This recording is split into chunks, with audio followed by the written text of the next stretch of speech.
because people always see the happy side of me. I thought I should make a little short video about what life is like some of the times when it's harder. And I really miss him.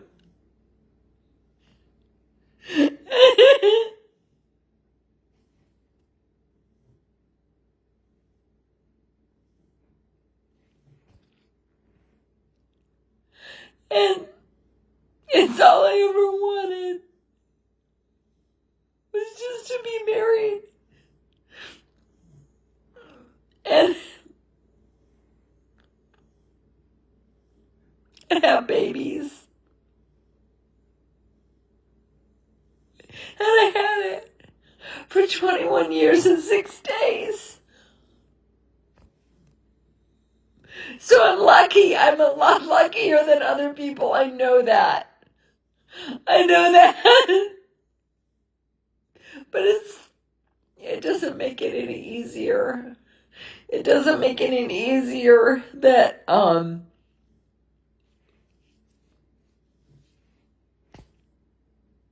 that he's not here. And I'm not even there. I'm not even at my house.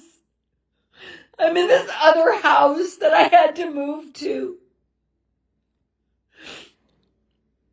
And I'm not in my happy place. My happy place. I remember so many times I said to him, my happy place. This is my happy place. It was at our house. It was in the back patio where we had our 2 tall Adirondack chairs, and I would sit there, we would sit there, he would be grilling or smoking or something or nothing, and we'd just be sitting out there.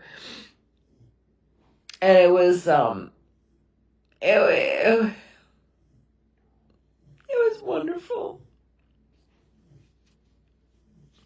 We'd sit there and talk and have wine or beer or whatever. And it was private. We were so fortunate to have a backyard that we really didn't feel our neighbors at all. And we had all these wonderful trees in the backyard. So when I bought this house, that's the first thing I saw was all those wonderful trees in the backyard. And I was like, I want this house because it reminds me of that house. And so now I have this house, which is fine. And it's home. And one of the reasons that I'm living here is because I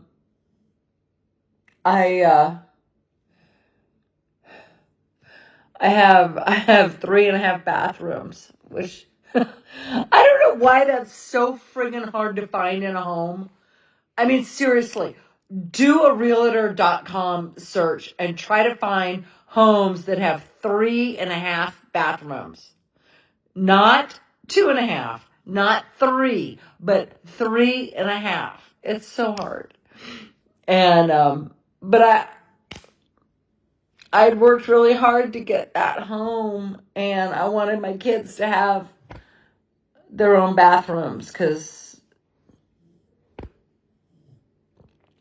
Howie was finishing middle school at the time, and Anna was just in high school, and they both needed to not share a bathroom. So here I am here, and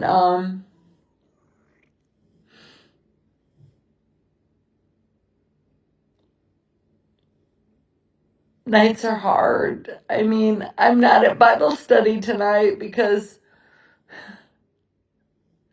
it's about wives being submissive to their husbands, which is not what you think. It is not. But I just can't even.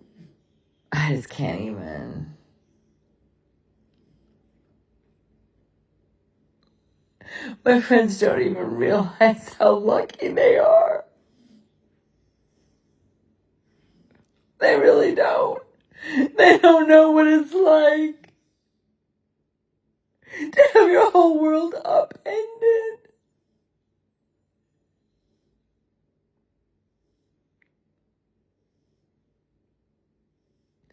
I mean, nothing is the same.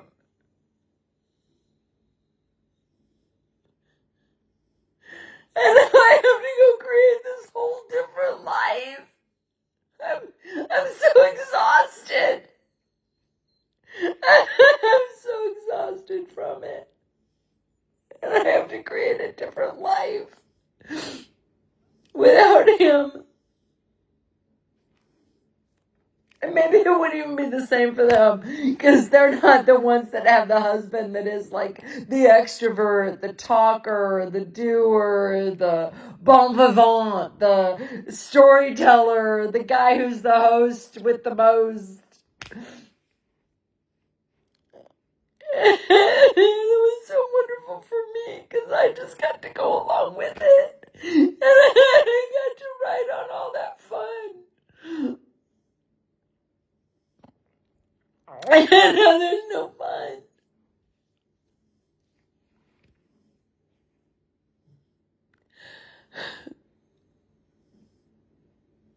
And it makes me sad. It makes me really sad that there's a definite lack of fun in this house. And I want to try to create it. And I try so hard. Because I don't want my kids to miss it too much. But I know they do. And so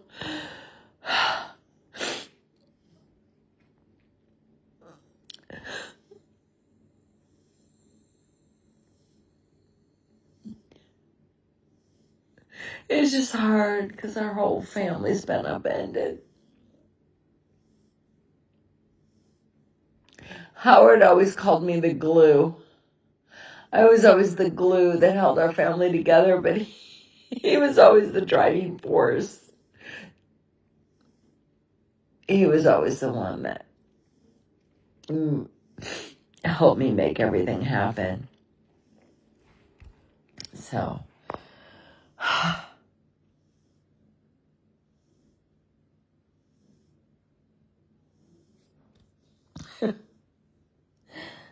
it just drives me insane that people just take for granted that, oh yeah, Cat's fine.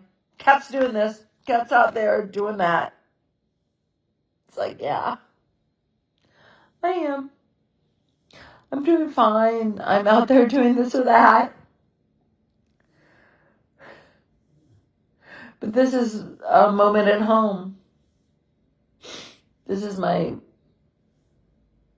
sometimes reality where everything just hits me all at once and I feel like I'm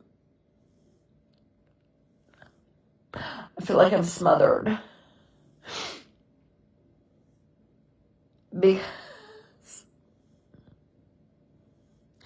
Because everybody else's problems seem so tiny to me. And I love my friends so much, but they don't even realize how tiny their problems are compared to what I deal with on a daily basis. That I have to call in sick to Bible study because I just can't go and talk about wives and husbands tonight. I can't do that. And then I think of my friends, oh God, who have lost children. And I'm just like, I can't even imagine losing a child and what that would feel like.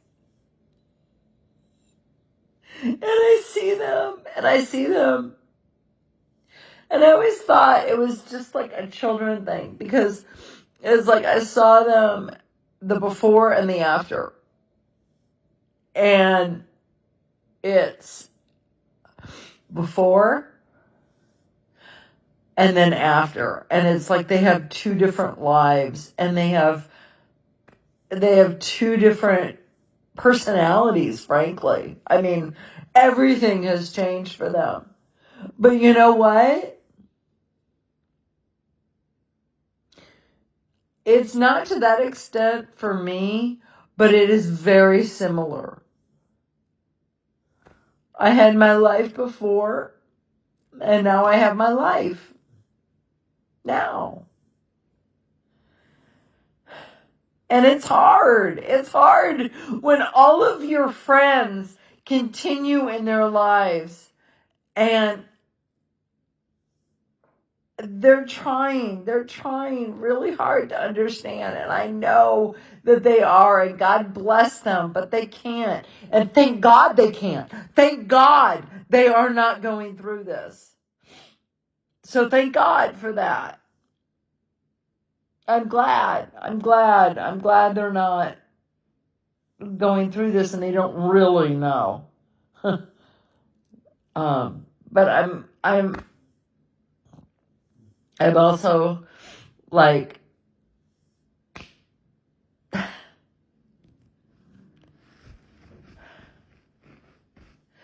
I'm stunned sometimes at the things they say in front of me. Like, really? You'd say that to somebody who doesn't have a husband? Whose husband died? Seriously? But I love them. I love my friends so much. Because they have been here for me, and they have supported me, and they have loved me, and they have put up with me. Because sometimes, not recently, not now, not 3 and some months in, I haven't been saying the things that I said early on.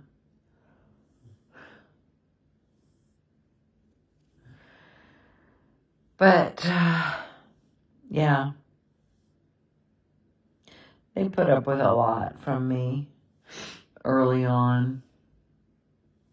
I was very angry and very sad,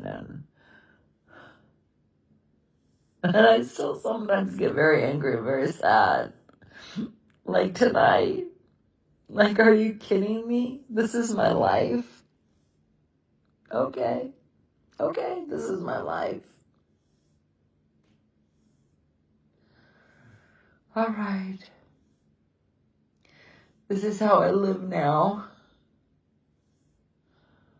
Alone in a quiet house with 2 beagles.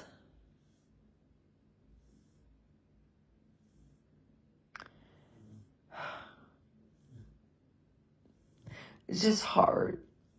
It's just hard when I remember that I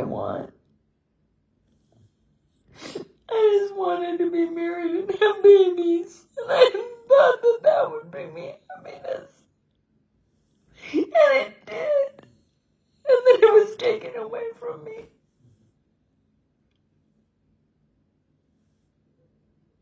And I know I'm lucky because some people want that and they never get it. And I'm so sad for them too. I am. I'm sad for you too if you don't have that. But I miss him. I miss him so much.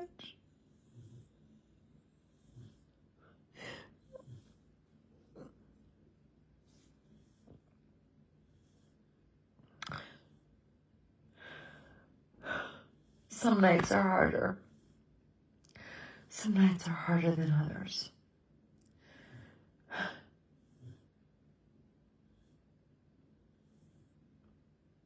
And that's just the reality of grief. And we all know grief.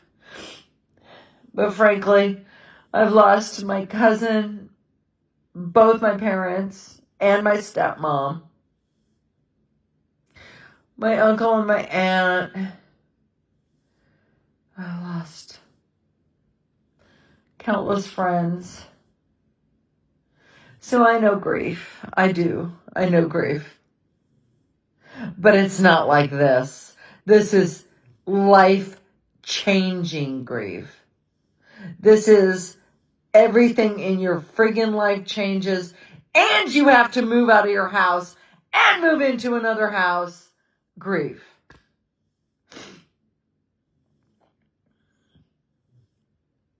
So yeah.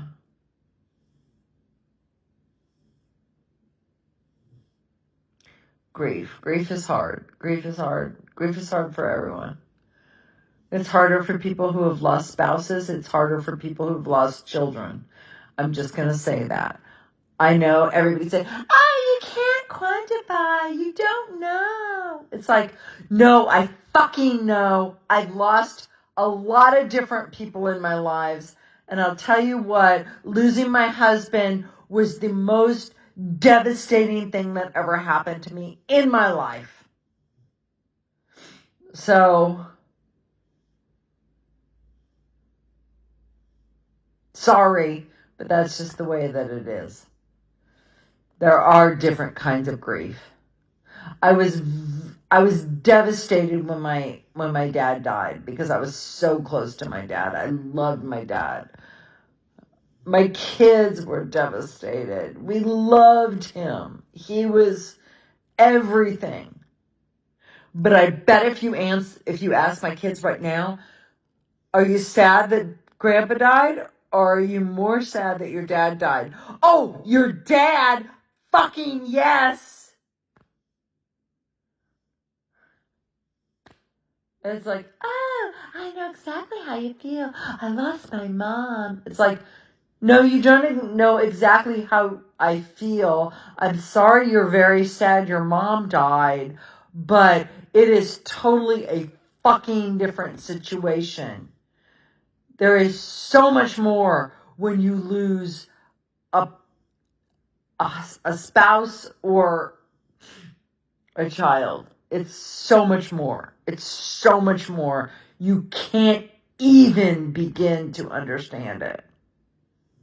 And people don't.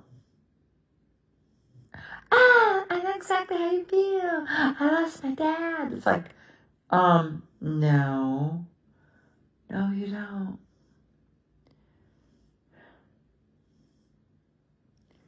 Your dad was 81.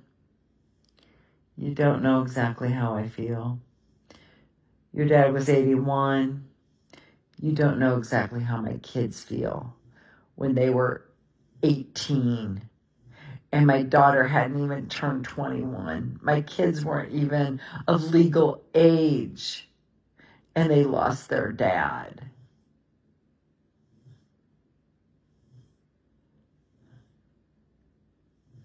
So, anyway, I'm just recording this because this is real. This is my reality. And instead of being a Bible study tonight, I'm here sitting alone at home because I don't want to fucking go talk about marriages when my husband's dead. I have a marriage. My husband's in a cemetery. And I'm on a couch. So there you go.